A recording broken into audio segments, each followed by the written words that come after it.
Was made for entertainment purpose only. It doesn't mean to hurt any. And don't take it seriously. নমস্কার সবাইকে, আমি SS human rights foundation থেকে কেন্দ্রীয় সভাপতি সঙ্গীতা চক্রবর্তী বলছি।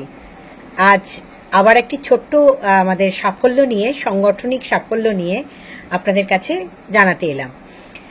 প্রথমত হচ্ছে যে আপনাদের ভালোবাসা এবং আশীর্বাদ আমাদের পাশে আছে বলে ছোট্ট ছোট্ট করে আমরা পাড়াও পার করছি এবং প্রত্যেক দিন কিছু না কিছু চেষ্টা করব ছোটখাটো ভিডিও করে আপনাদেরকে আমাদের সংগঠনের কিছু কিছু সাফল্য তুলে ধরতে। যেমন আজকেই আমি একটা ইনফরমেশন আপনাদের দিতে চাই, সেটা হচ্ছে দিকে দিকে মেডিকেল মাফিয়া, অর্থাৎ ইন্স্যুরেন্সের জগতেরও কিছু মাফিয়া যারা আজকে সমস্ত নার্সিং হোমগুলোতে একটা দালাল চক্র চালিয়ে রেখেছে যে আপনি যদি কোনো রকমভাবে মেডিকেল ইন্স্যুরেন্স করে থাকেন তাহলেও আপনাকে অ্যাপ্রুভাল না দিয়ে কিভাবে আপনার থেকে ক্যাশ টাকা নেব এবং পরবর্তী দিনে আপনাকে কোনোভাবেই হেল্প যাতে না করা যায়, কোনো নেতা, পুলিশ, প্রশাসন সবাইকে সজাগ করে রেখে তারা এক ধরনের ক্যাশ টাকা লুট চালিয়ে যাচ্ছেন। এবং সবথেকে বড় কথা হচ্ছে যদি আপনার ব্যাকিং বা হোল্ড না থাকে এবং যদি আপনি সত্যি নলেজেবল পারসন না হন তাহলে কিন্তু আপনাকে দৌড়ে দৌড়ে ঘুরলেও আপনি কোনোভাবেই এই সফলতা পাবেন না যেখান থেকে আপনাকে মেডিকেল রিইম্বার্সমেন্ট হবে। অর্থাৎ আপনি ক্যাশলেস মেডিকেল ইন্স্যুরেন্স নিয়ে থাকলেও আপনি যে নিশ্চিন্তিতে আপনার ট্রিটমেন্ট করতে পারবেন সেটাও কিন্তু এখন মেডিকেল যে সমস্ত দালাল চক্র রাজ, মাফিয়া রাজ চলছে তাতে কিন্তু অনেক সমস্যা তৈরি হয়েছে। ঠিক সেরকমই একটা ঘটনা গত পরশুদিন রাত্রেবেলায় আমার কাছে ফোন আসে কুন্তল ভট্টাচার্যের ওয়াইফ। তিনি একজন প্রেগনেন্ট লেডি এবং ভীষণ অসহায়ের মতো কান্নাকাটি শুরু করেন। বলে, দিদি আমি আজকে বেশ কয়েকদিন ধরে মেডিকেল রিইম্বার্সমেন্ট করানোর জন্য, অর্থাৎ আমার যে মেডিকেল ইন্স্যুরেন্স আছে সেটা যে ক্যাশলেস ইন্স্যুরেন্স সেটা কোনোভাবেই আমরা করতে পারছি না, হসপিটাল আমাদেরকে দিচ্ছে না। এবং একটা নামি দামি হসপিটাল, আমরা পুলিশ স্টেশনে মেল করেছি, আমরা পুলিশে ডায়াল করেছি, আমরা লোকাল প্রশাসনকে জানিয়েছি, তবু কোনোভাবেই তারা আমাদেরকে হেল্প করেনি। কিন্তু প্লিজ আপনি আমাদের পাশে থাকুন এবং আমাকে একটু হেল্প করুন। তো যাই হোক, যথারীতি ওনার কাজ পাওয়ার পর আমি সাথে সাথে ওনার সমস্ত ডিটেলস, ওনার বিল কত হয়েছে, ওনার অ্যাডমিশন আইডি, ওনার ইন্স্যুরেন্সের কপি, ওনার হাজব্যান্ড টিসিএসে জব করেন এবং একজন আইটি সেক্টরের কর্মচারী এবং অত্যন্ত ট্যালেন্টেড ছেলে। সে কিন্তু আমার ফেসবুক প্রোফাইল আমাকে ফলো করতো, কিন্তু ধরিত্রীর কাছ থেকে, আমার সংগঠনের ধরিত্রী হালদারের কাছ থেকে সে আমার নাম্বারটি নেয় এবং তার স্ত্রী আমাকে ফোনটা করে। তো যথারীতি আমি আমার কাজ শুরু করি।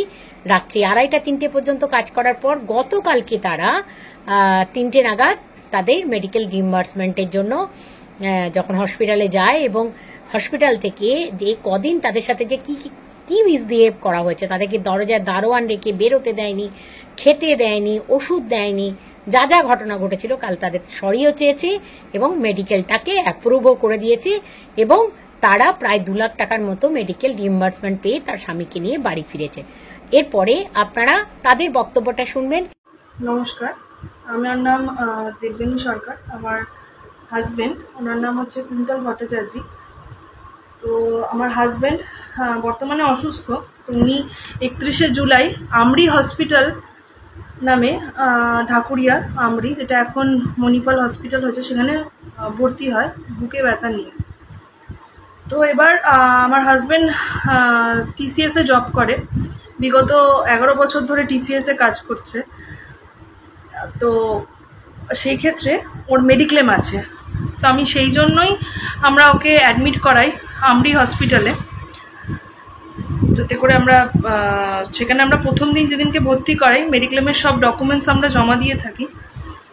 এবার 3 দিন বাদে 3rd অগাস্ট আমরা জানতে পারি, তার আগে হসপিটাল আমাদের কিছু জানায়নি, যে আমার হাজব্যান্ড মেডিক্লেম নাকি ডিনাই করেছেন, মেডিক্লেম নাকি পাবে না। সেটা হসপিটালও কি কারণ সেটা বলেনি আমাদের।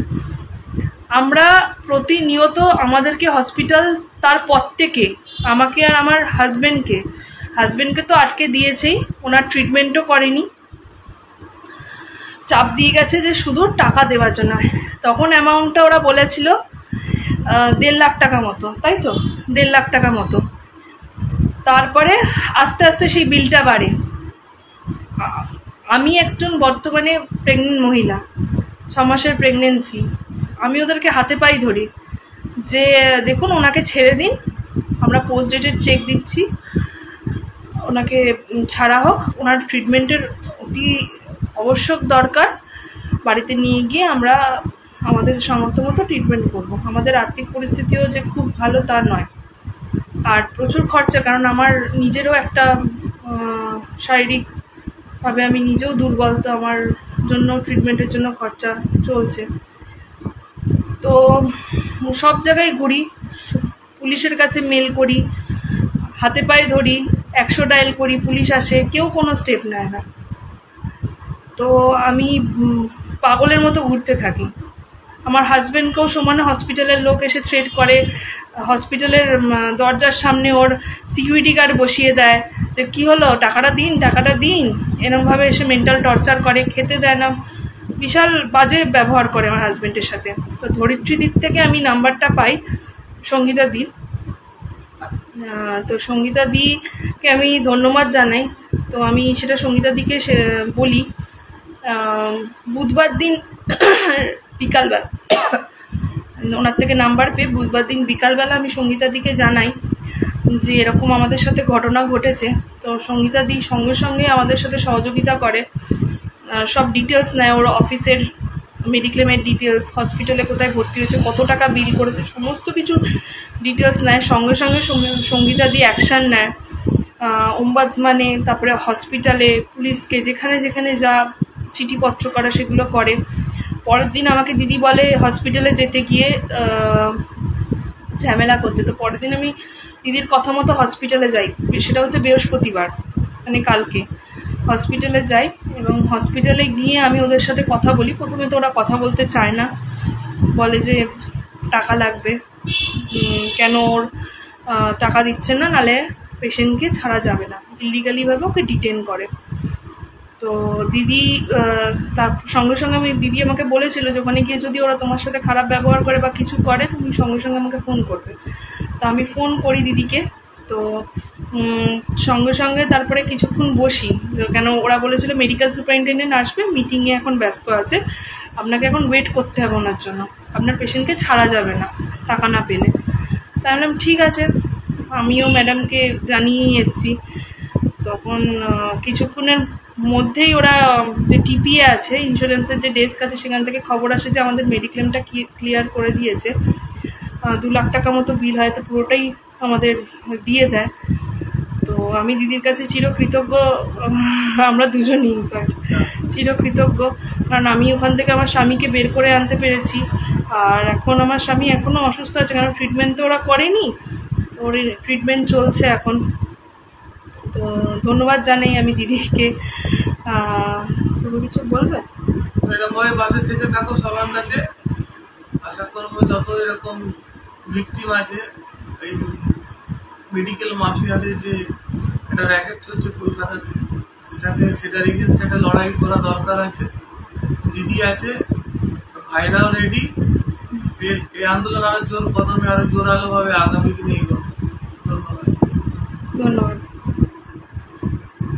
এই কাজ যদি আপনাদের ভালো লাগে, ছোট্ট ছোট্ট কাজগুলো যদি আপনাদের ভালো লাগে, তাহলে ডেফিনেটলি আমার চ্যানেলটা সাবস্ক্রাইব করবেন, লাইক করবেন এবং পরবর্তী দিনে আমাদের কাজগুলোকে আরও উৎসাহ দেবেন, যাতে আমরা আরও ভালো ভালো কাজ গ্রাউন্ডে নেমে করতে পারি।